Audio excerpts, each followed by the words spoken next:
안녕하세요, 허용쌤입니다. 오늘은 기출문제 4회 두 번째 시간입니다. 자, 그래서 선생님은 얼마 전에 자전거 여행을 좀 다녀왔어요. 한 2박 3일 정도. 그래서 얼굴이 좀 탔습니다. 요즘에 너무 더운데 아무튼 얼굴이 좀 탔네요. 차이는 안 느껴질지 모르겠지만 아무튼 그랬고요. 자, 오늘 두 번째 시간을 시작해 보겠습니다. 그리고 자전거 얘기는 이따가 수업 끝나고 잠깐 후기를 남기도록 하겠습니다. 자, 피벗 테이블 문제가 나왔어요. 피벗 테이블은요, 크게 어렵지 않습니다. 일단은 요 표를 이용해서 어쩌고 저쩌고, 뭐는 행으로, 그리고 값재는 거리, 거리의 평균, 배송요금의 합계, 뭐 요렇게 하라고 돼 있는데, 일단은 얘를 피벗 테이블 할 때는 얘를 범위를 선택하는 게 좋고요. 그 다음에 삽입에 가보면 피벗 테이블을 맨 앞에 있습니다. 요걸로 해도 되는데 그냥 여기 눌러도 돼요. 요걸 눌러도 되고, 요 아래에 글자 있는 부분을 눌러서 테이블 범위에서 이렇게 해줘도 상관없습니다. 자, 커마 리급에서는 새 워크시트로 만드는 경우는 문제가 나온 적이 없어요. 다 기존 워크시트. 그래서 얘를 체크해 주고요. 위치는 G3셀에서 시작하시오 라고 되어 있습니다. 그럼 G3이면요, 여기 요 위치인데 지금 문제가 있죠, 그쵸? 그래서 제가 이거를 잠깐 좀 옮기겠습니다. 자, 다시 한번 이렇게 만들면 되죠? 기존 워크시트 G3번 이렇게 클릭하면 됩니다. 그리고 확인을 눌러보면 준비가 다 됐고요. 이제 문제에서 시키는 대로 여기 있는 요 필드 이름들을 하나씩 요 위치로 필터 열행 값에다가 끌어다가 놓으면은 피벗 테이블이 자동으로 만들어집니다. 자, 일단 물품 종류, 지역하고 물품 종류를 행으로 처리하고, 지역하고 얘를 행으로, 그 다음에 물품 종류도 행으로, 이렇게 하라는 얘기죠. 그 다음에 값에다가 거리의 평균 배송요금 하게, 거리랑 배송요금, 거리 값에다가 놓으래요. 값, 배송요금, 값, 요렇게. 그런데 값에는 거리의 평균이죠. 배송요금 합계인데, 그러니까 여기 지금 얘가 합계가 아니라 평균이 돼야 되는 거잖아요. 요때는 요거를 클릭하면 값 필드 설정이라는 곳이 있습니다. 그래서 여기서 클릭하면 함수의 종류를 골라줄 수가 있어요. 그래서 여기서 평균을 골라주면 됩니다. 확인을 눌러주면 이렇게 평균과 합계가 구해졌습니다. 벌써 요거 위에 걸 다 한 거예요. 그쵸? 계산이 다 됐고, 선생님 사라졌는데요? 다시 클릭하면 나옵니다. 자, 그 다음에 피벗 테이블 보고서는 동일시, 요건 아까 했죠. 배송 시간은 필터로 처리하죠. 배송 시간은 필터래요. 여기다가 이렇게 이것도 끌어다가 놓으면 돼요. 이렇게.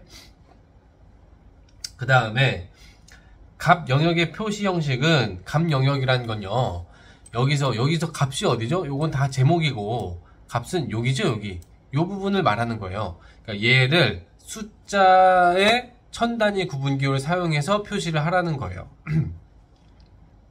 그래서 여기를 다 선택하고요. 셀 서식 들어가는 단축키 뭐였죠?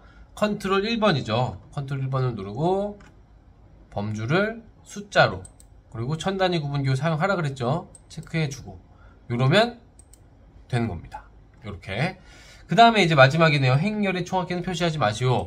그래서 여기 총합계가 있는데 요거 표시하지 말라는 얘기예요. 요거는 피벗 테이블에서 오른쪽을 눌러보면 피벗 테이블 옵션이라는 애가 있어요. 그래서 얘를 클릭해보면, 자, 옵션을 꺼낼 때가 가끔 문제에 나오는데 여러분 요 정도만 알아두면 됩니다. 일단 요약면 필터에 가면 총합계를 표시할지 말지를 선택할 수 있어요. 지금 하지 말라 그랬으니까 체크를 풀어주면 되고요.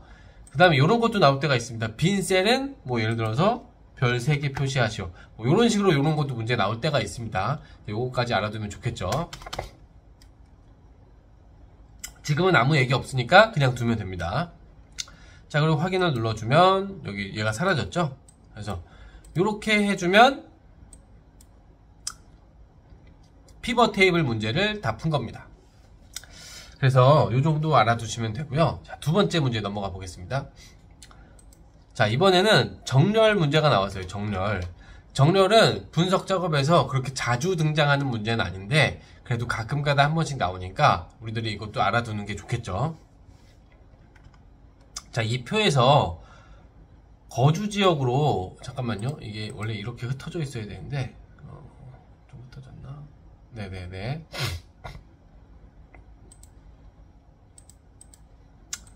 네, 이렇게 좀 흩어졌는데, 다시 시작하겠습니다.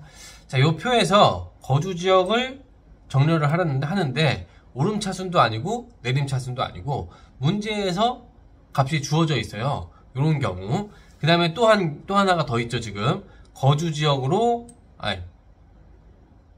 가입 연도별로 셀 색깔이, 이 색깔이 위에 가게 표시하도록 정렬을 하래요. 만약에 이것도 여러분들 한 번도 안 해본 상태에서 이런 문제를 만나면 좀 당황할 수가 있어요. 특히나 시험장에서는 긴장도 되기 때문에. 그래서 한번 해보는 게 중요한 겁니다. 자, 이런 건요, 오름차순, 내림차순이 아니면 무조건 사용자 지정 정렬을 가면 돼요. 사용자 지정 정렬. 가보겠습니다. 자, 여기 뭐, 관람인데 이것도 오타가 있네요. 관란이 아니라. 삭제하고요. 자, 요 상태입니다. 요 상태. 처음에. 자, 기준을 추가하고요. 첫 번째 정렬할 거는 거주 지역으로. 그래서 정렬 거주 지역. 예죠, 예. 그 다음에 오름차순도 내림차순도 아니고, 강남구, 마포구, 용산구, 성동구니까 사용자 지정 목록을 가야 돼요. 가보면, 여기 선생님이 만들어 놓은 게 있는데, 원래 이게 없거든요. 네, 원래 이게 없겠죠. 자, 여기다가 새롭게 만들어주면 됩니다. 쉬워요. 그냥 차례대로 강남구, 마포구, 용산구, 성동구 이렇게 4개를 차례대로 넣어주고 추가를 눌러주면 요걸로 정리를 할 수 있게 됩니다. 확인을 눌러보면 이렇게 강남구, 마포구, 용산구, 성동구 이렇게 나옵니다. 하나는 거꾸로 된 값이 나오고요. 요걸로 해주면 되겠죠, 우리는. 그 다음에 거주지역별로 정렬을 했어요. 그럼 강남구끼리 모이겠죠. 그 안에서 거주지역이 동일한 거주지역인 경우 가입 연도로 한대요. 기준을 추가하시고요. 여기서 가입 연도로 셀 값이 아니라 이번에는 셀 색이에요. 셀 색. 그래서 얘를 값이 위에 표시되게 하래요.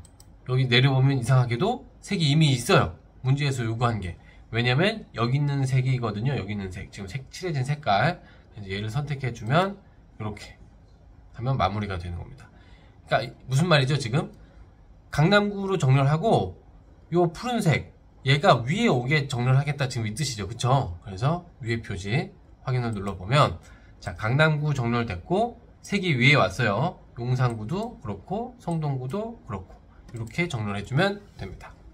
자, 이제 매크로 넘어가 보겠습니다. 진도 잘 나가네요. 자, 매크로. 자, 매크로는 자주 반복되니까 좀 어렵지 않게, 좀 수월하게, 좀 빨리 풀어보도록 하겠습니다. 자, 처음에는 일단 선생님은 도형부터 그려요. 그래서 도형의 사각형의 잘린 한쪽 모서리를 G3H6 영역에 삽입에 도형의 잘린 한쪽 모서리 얘 같아요. 얘는 맞네요. 얘를 클릭하고 G3부터 H6 Alt 키를 누르고 그려야 되죠.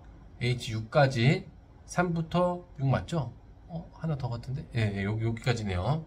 그만큼을 그려주고 그 다음에 둥근 모서리를 G8H10 이번에는 또 삽입에 둥근 모서리 얘를 G8H10 여기서부터 나의 길은 내가 만든다. 여기까지 이렇게 2개를 만들어주면 됩니다. 그 다음에 이제 생성하고 텍스트를 합계로 입력하고 얘는 양식으로 입력하래요. 그래서 마우스 오른쪽 눌러서 텍스트 편집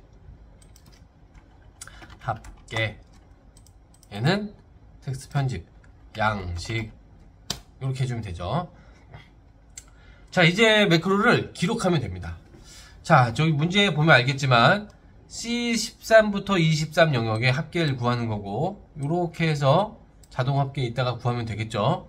그 다음에 양식은 A3부터 여기 23 여기까지랑 그 다음에 A13부터 B13 그러니까 여기네요. 컨트롤 키를 눌러서 이렇게 한번 선택하면 되겠죠. 이렇게랑 얘까지 여기다가 지금 노란색으로 하고 굵게 해주면 되네요. 자, 어떻게 해야 될지 이제 다 각이 섰어요. 그러면 이제 만들어주면 됩니다. 개발 도구에 자 매크로 기록할 때 여러분 이거 잊지 마세요. 혹시나 문제가 생길 수 있어요. 만약에 여기를 클릭해 놓고 한다면요. 꼭 관계없는 바깥쪽을 클릭한 다음에 그 다음에 매크로 기록을 누르면 됩니다. 자, 매크로 기록 누르면 매크로 이름은 합계 엔터. 자, 지금 기록이 시작됐어요. 이렇게 범위를 선택하고 자동 합계 끝났어요. 그쵸? 그러면은 기록 중지. 자, 첫 번째 기록이 끝났고요. 양식 매크로를 기록해 보겠습니다. 또 관계없는 곳 바깥쪽 클릭하고 매크로 기록 양식 엔터 치면 기록 시작. 자, 똑같이 이렇게 하고 컨트롤 키를 눌러서 떨어져 있는 합계를 선택해 주고, 자, 홈에서 채우기 색은 노란색. 이것도 불안하면은 이렇게 한번 또 확인해 주면 되겠죠. 노란색, 노랑. 그 다음에 굵게. 다 기록했네요. 그럼 이제 또 기록 중지. 이렇게. 다 기록했습니다. 이제 뭐만 하면 되죠? 네, 마우스 오른쪽 눌러서 연결만 해주면 되죠. 그래서 매크로 지정 누르고 합계를 연결해주고, 요것도 매크로 지정을 누르고 더블 클릭해도 돼요. 양식을 연결해주고.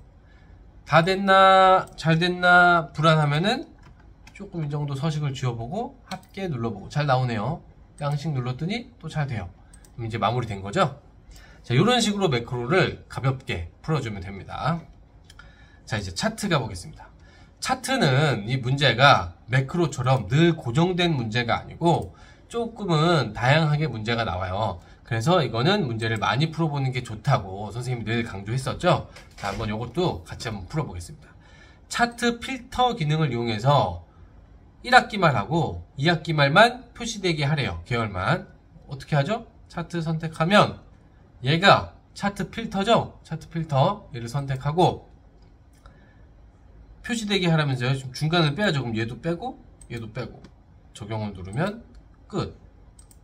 네, 1번 풀었습니다. 간단하네요. 그쵸? 자, 차트 종류를 묶은 가로 막대형으로 변경하시오. 차트 종류 변경하는 거는 그래도 또 자주 나오는 거잖아요. 그래서 마우스 오른쪽 눌러보면 차트 종류 변경 얘로 하는 거죠.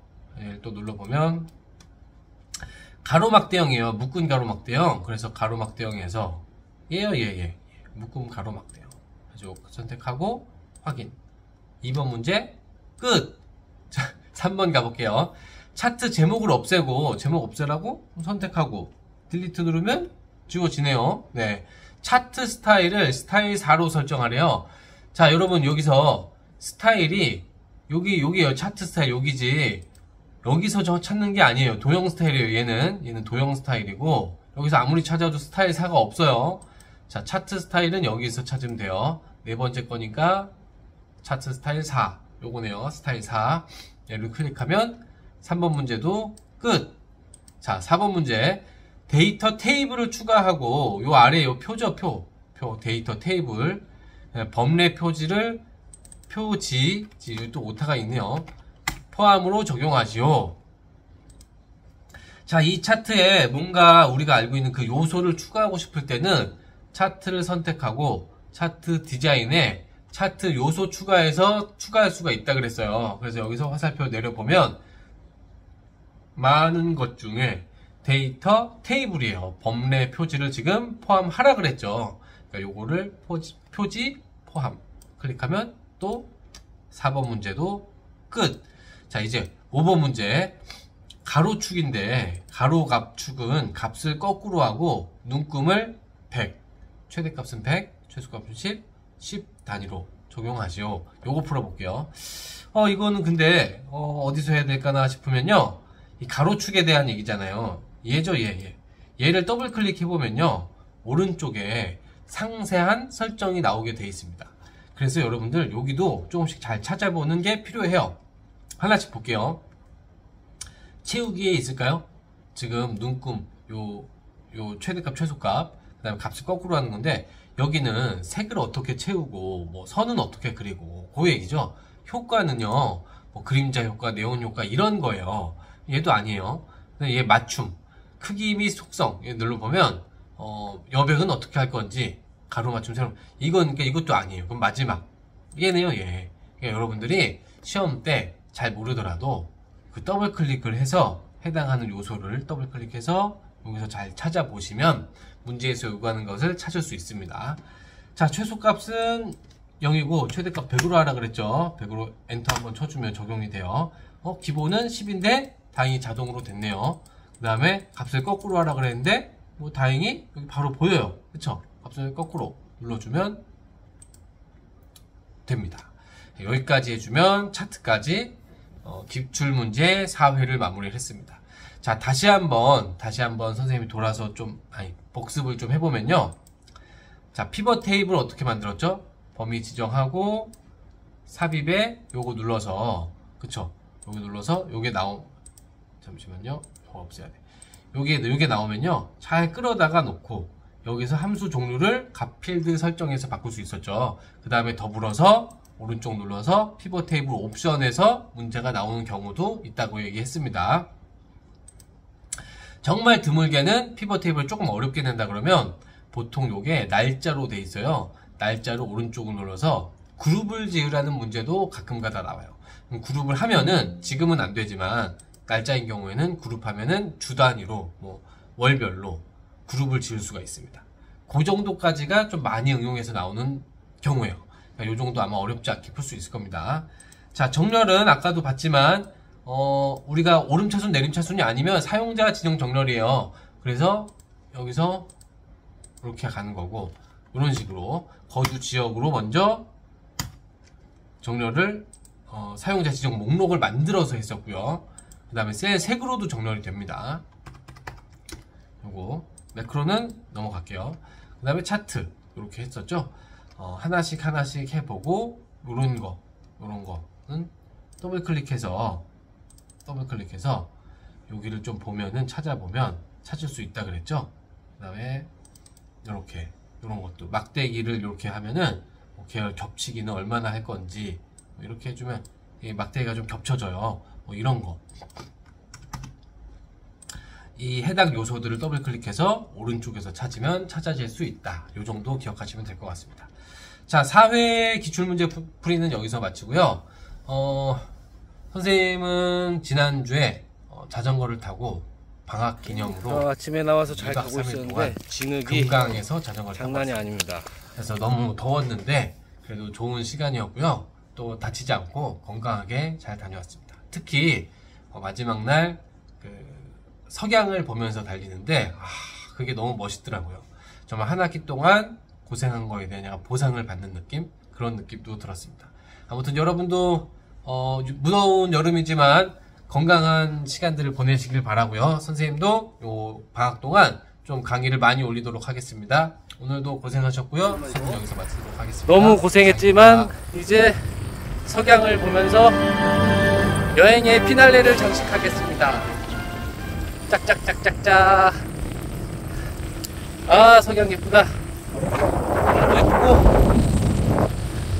가자, 마지막.